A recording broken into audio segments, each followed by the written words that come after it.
Questo video è sponsorizzato da Card Raider. Clicca sul link che troverai nel testo di questo video e avrai diritto a un bonus di benvenuto di 2 euro spendibile sul loro marketplace.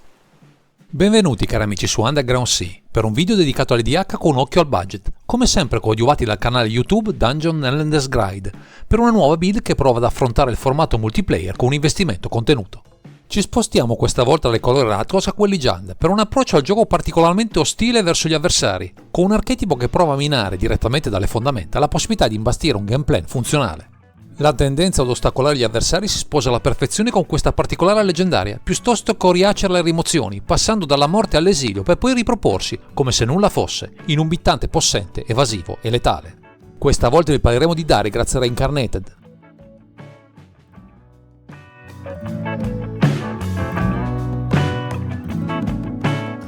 Abbiamo a che fare con una creatura strana che ci offre da un lato un bittante dalle statistiche e dalle keyword interessanti, dall'altro un'innata capacità di resuscitare dalla propria morte, riuscendo a riproporsi, senza altri stratagemmi, direttamente in campo, ma andiamo con ordine esaminando le sue caratteristiche. Con 7 mana, 4 generici e 3 specifici, 1 nero, 1 rosso e 1 verde, abbiamo un drago con forza 7 e costituzione 7, volare, travolgere, rapidità e un paio di abilità che ne permettono il ritorno in campo in caso di morte improvvisa. Nella prima abilità abbiamo, se Darigraz Reincarnated sta per morire, invece esilialo con 3 segnalini uovo su di esso. Mentre nella seconda c'è, all'inizio del tuo mantenimento, se Darigraz è esiliato con un segnalino uovo, rimuovi un segnalino uovo da esso. Poi, se Darigraz non ha segnalini uovo, rimettilo sul campo di battaglia. La capacità di questo drago di ritornare dall'oltretomba, passando per una zona di esilio dopo 3 turni, ci dà modo di ipotizzare una build che punta a punire i board avversari con insistenza, incuranti anche di falciare il nostro generale nel processo. Visto il suo alto costo di lancio ci premuniremo di diversi elementi per accrescere il mana, ma punteremo anche, come vedremo in questa analisi,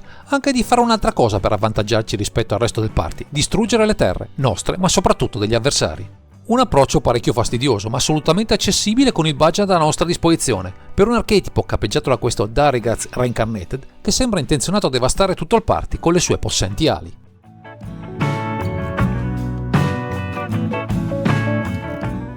Il progetto ipotizzato di Darigraz Reincarnated parte da un concetto semplice: accrescere il mana in fretta, rallentando gli avversari, con tutti i mezzi che questi colori offrono, in modo spesso semi-nascosto agli appassionati del formato. Oltre agli effetti ramp tipici del verde, ci doteremo anche di carte come Warshaper che riescono a mettere in campo, magari dal cimitero, un numero elevato di terre, così da offrirci il cast agevole del generale, che risulterebbe altrimenti troppo pesante per gli standard attuali dell'EDH. Possiamo però puntare, vista la nostra mana base composta principalmente da terre base, a colpire il resto del party con effetti come quelli offerti da Barneyard o Price of Progress, per danni diretti derivati dall'utilizzo smodato di terre non base, così da creare il primo effetto asimmetrico a nostro vantaggio. E visto che non avremo un archetipo rapido, anche solo per motivi di budget, andremo ad inserire una serie di elementi come God Pharaon Statue, utile a rallentare i giocatori più veloci, impedendogli di accedere agevolmente alle carte dal costo ridotto. Per colpire ancora più duramente il party, senza intaccare troppo il nostro gameplan, che punta a un generale resiliente, useremo con profitto vrazze come Graves of Granite e Obliterate, che sono capaci di colpire una buona fetta dei permanenti in modo indistinto.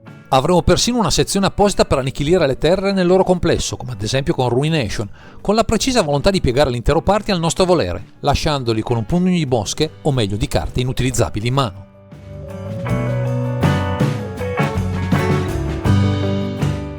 Viste le peculiarità di Darigraz Reincarnated e del suo alto costo di cast, sarà bene puntare, per un suo ingresso rapido, a un buon numero di effetti che ci permetta di aumentare il mana a disposizione, puntando principalmente sulle nostre terre base.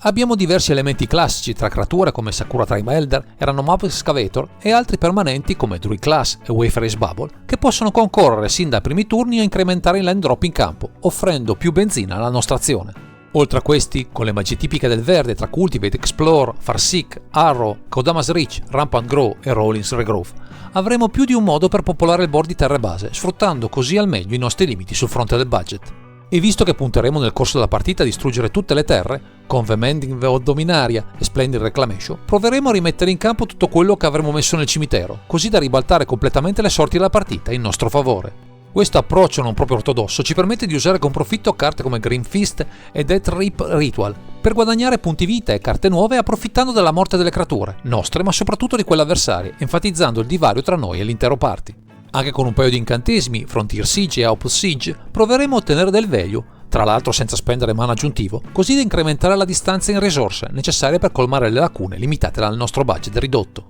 E visto che non ci possiamo basare solo sul comandante per chiudere la partita, con Centurion Vine Crusher e Nightshade Harvester, andremo a schierare un paio di creature che ben presto diventeranno ingestibili per i nostri avversari, visto che si gonfieranno a dismisura con le meccaniche della lista. Avremo poi accesso a 2 generatori di token di prim'ordine, Omnath Locus of Rage e Titania Protector of Argot, che si integrano al meglio con il nostro desiderio di distruggere e riprendere terra dal cimitero, per un board esplosivo, in poche semplici mosse. Infine, visto che non esistono soltanto elementi per distruggere le creature, con Swiftfoot Boots proveremo a preservare l'investimento effettuato con il cast del nostro drago, che risulterà una delle nostre chiusure affidabili, vista la tendenza a distruggere con costanza l'intero board.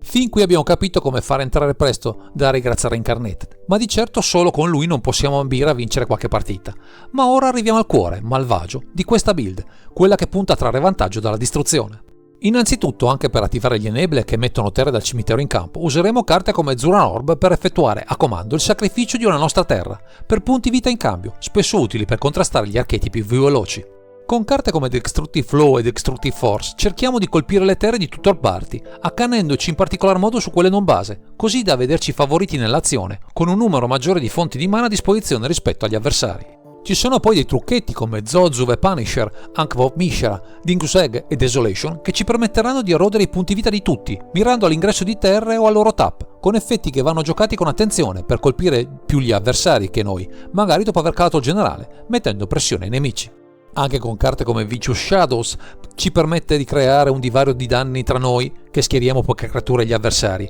che se le vedranno spesso falcidiate alle nostre rimozioni, molto numerose in questa lista. Ma non ci occuperemo solo di loro, anzi, con Boom Boost e Walking the Trolls andremo a distruggere tutte le terre in campo, certi di poterle recuperare o di poterne fare a meno, se siamo stati capaci di mettere in campo il nostro generale, virtualmente immortale. E a proposito di rimozioni non ci mancheranno certo le opzioni, visti i colori a disposizione, con Beast Within, Bedevil, Decimate, Putrefy, Soul Shatter, Terminate e Wingrace Judgment, cercando di ottenere il massimo danno possibile con una singola carta. A queste risposte affiancheremo diverse vratte globali, Blasphemous Gut, Crusk of Fate, Deadly Tempest, Decree of Pain, Lavalance e Starstorm, cercando di colpire indiscriminatamente le creature, visto che il nostro generale è parzialmente immune da queste carte. Poi con Yokulabs e Wave of Return andremo a far piazza pulita di tutti i board, anche delle terre in campo, visto che potremo, per un rush finale, contare sull'immobilità degli avversari mentre il nostro drago vola e colpisce indisturbato. Infine, per strangolare le velleità dei nemici ormai esausti, useremo delle carte come Burning Sand, Ethlic, Lethal Vapors, Smoke e Titan Ethel, che tendano o negano l'utilizzo delle poche terre in campo, permettendoci di dominare i cieli con il nostro generale, così da finire il party a colpi di danni da comandante. Chiudono questa sezione 2 carte modali, Ratkor's Charm e Riveteer's Charm, che in alcuni casi possono risultare risolutive, in linea con il nostro desiderio di annichilire il board degli opponenti, in un fragoroso susseguirsi di esplosioni devastanti.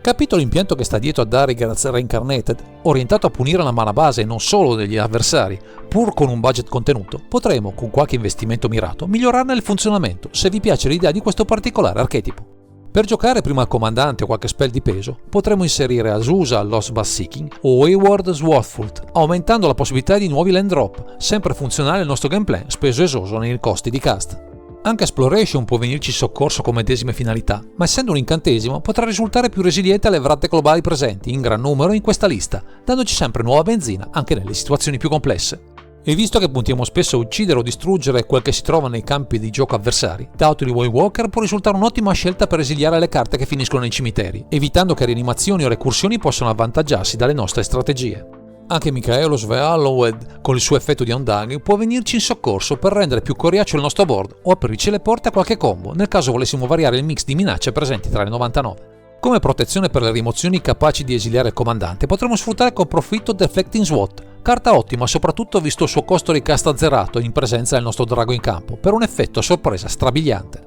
Inoltre, visto che andremo anche a distruggere le nostre terre, Lord Wingrace potrebbe aiutarci ad ampliare i vantaggi derivanti dal cimitero, incrementando il value ottenibile da questi permanenti tanto bistrattati da questo archetipo.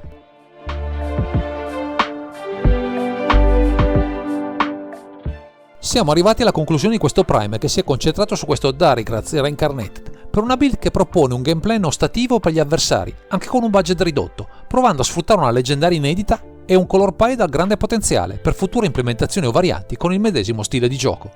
Ringraziamo Dungeon Landers Guide per averci offerto l'opportunità di collaborare a questo video e non mancheremo di ripetere questo tipo di contenuti certi di fare cosa gradita ai nostri cari ascoltatori.